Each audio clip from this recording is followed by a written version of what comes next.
Welcome to my show. लंबे समय पहले जब जीवन यात्रा शुरू की थी तो क्या सोचा था कि मैं इस मुकाम पे पहुंचूंगा, इतना बड़ा आदमी बनूंगा? सोच संस्कृत के लिए बचपन से रही, क्योंकि हमारा जो परिवेश, हमारे जो संस्कार हैं इस तरह से रहे कि जहाँ थोड़ा संस्कृति का या एक तरह से पूजा पाठ करने वाली एक प्रवृत्ति रही। तो बचपन में ही एक इतनी तो रुचि थी कि मुझे इन शास्त्रों को जो पढ़ा जाता है उनको समझना है, या जैसे घर में आते थे पूजा कराने के लिए या जब वो मंत्रों का उच्चारण करते थे जो विद्वान वगैरह पंडित वगैरह, तो मुझे भी कुछ ऐसे ही बन करके दिखाना है।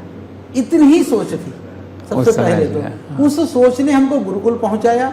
गुरुकुल ने हमें संस्कृति के साथ में, शास्त्र के साथ में, राष्ट्रवाद, राष्ट्र के प्रेम और अपने मूल्य परंपरा, हमारे जो क्रांतिकारी हैं, शहीद हैं, महापुरुष हैं, वीर हैं, ये सब जो जीवन के लिए जो हमारे एक तरह से कहें कि जो सात्विक सहयोगी तत्व हैं उनके प्रति हमें प्रेरित किया। उसका परिणाम रहा हम समाज में उतरे। तब भी नहीं सोचा था हम क्या करेंगे, फिर हम प्रवृत्त होते रहे।